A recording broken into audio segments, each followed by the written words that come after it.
آپ نے سنا ہوگا حضور نے سورہ رحمان کے بارے میں فرمایا ہے، سورۃ الرحمان عروس القرآن، یہ سورہ رحمان جو ہے یہ قرآن کی دلہن ہے۔ جیسے دلہن کو آپ خوشنما لباس پہناتے ہیں، آراستہ پیراستہ اس کو گہنے اور اس کو زیور پہناتے ہیں، تو جس طریقے سے سجاتے ہیں آپ دلہن کو، اللہ تعالیٰ نے ایک سورت قرآن مجید میں یہ ایسی رکھی ہے سورہ رحمان کہ اسے خوب سجایا ہے۔ اس میں الفاظ کا در و بست، اس کا اپنا ایک ڈیوائن میوزک ہے۔ وہ تو اللہ تعالیٰ قراء جو ہے، خاص طور پر مصر کے قراء، اللہ تعالیٰ ان پر رحمت نازل فرمائے، ان کی خطاؤں سے درگزر کرے۔ جس طرح قرآن کے انٹرنسک میوزک کو انہوں نے واضح کیا ہے، واقعہ یہ ہے کہ اگر یہ لوگ نہ ہوتے، شیخ عبد الباسط محمد عبد الصمد، شیخ محمود خلیل الحصری، یہ لوگ کہ جنہوں نے قرآن کے اس غنا، میوزک، یہ لفظ جو ہے آپ حیران نہ ہو کہ میں یہ کوئی شاید توہین کر رہا ہوں قرآن کی، حضور نے یہ لفظ استعمال کیا ہے، تغنو،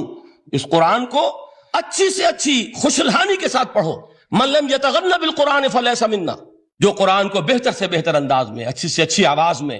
خوشلہانی کے ساتھ پڑھنے کی کوشش نہیں کرتا، وہ ہم میں سے نہیں ہے۔ بلکہ ایک مرتبہ حضور رات کے وقت آپ گشت پر تھے اپنے ساتھیوں کے حالات معلوم کرنے کے لیے۔ حضرت ابو موسیٰ اشعری رضی اللہ تعالیٰ عنہ ایک صحابی ہیں، ان کے گھر کے پاس سے گزر ہوا، وہ رات کو تہجد پڑھ رہے تھے، کھڑے ہوئے کیف کے عالم میں قرآن تلاوت کر رہے ہیں۔ حضور کو بہت پسند آئی ان کی قرات، کافی دیر تک وہاں کھڑے سنتے رہے۔ اب انہیں کیا پتا کون سن رہا ہے، بالکل اسی طرح سمجھ لیجئے ایک بات یاد آئی ہے،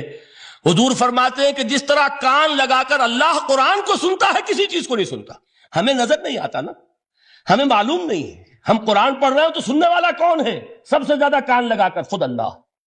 یہاں اس لیے مجھے یاد آیا کہ ابو موسیٰ اشعری کو کیا پتا تھا کہ کون سن رہا ہے؟ وہ اپنی کیفیت میں نماز میں تہجد میں قرآن کی تلاوت کر رہے تھے، اور ظاہر بات ہے ان کے گھر ایکڑوں میں بنے ہوئے نہیں تھے، ایک ایک کمرہ، ایک ایک کوئی حجرہ، ایسے ہی تو گھر تھے نا صحابہ کے، لہذا حضور پاس سے گزرے، آواز آئی، کافی دیر سنتے رہے۔ اس کے بعد آپ تشریف لے گئے، صبح فجر میں ملاقات ہوئی تو حضور نے تحسین کے انداز میں فرمایا، یا ابا موسیٰ انک قد اوتیت مزمارا من مزامیر آل داؤد، اے ابو موسیٰ تمہیں تو آل داؤد کے سازوں میں سے ایک ساز اللہ نے عطا فرما دیا ہے۔ جس طرح حضرت داؤد، لہن داؤدی مشہور ہے کہ جب وہ پچھلے پہر رات کو حمد کے ترانے الاپتے تھے، قرآن میں ہے کہ پرندے شامل ہو جاتے تھے ساتھ، اور پہاڑ وجد میں آتے تھے، پہاڑ بھی ان کے ساتھ شریک ہوتے تھے۔ تو جس طرح کا اللہ نے ان کو لہن عطا فرمایا تھا، حضور نے تحسین کے انداز میں فرمایا، ہے ابو موسیٰ اشعری اللہ نے تمہیں بھی آل داؤد کے سازوں میں سے ایک ساز عطا فرمایا۔ بہرحال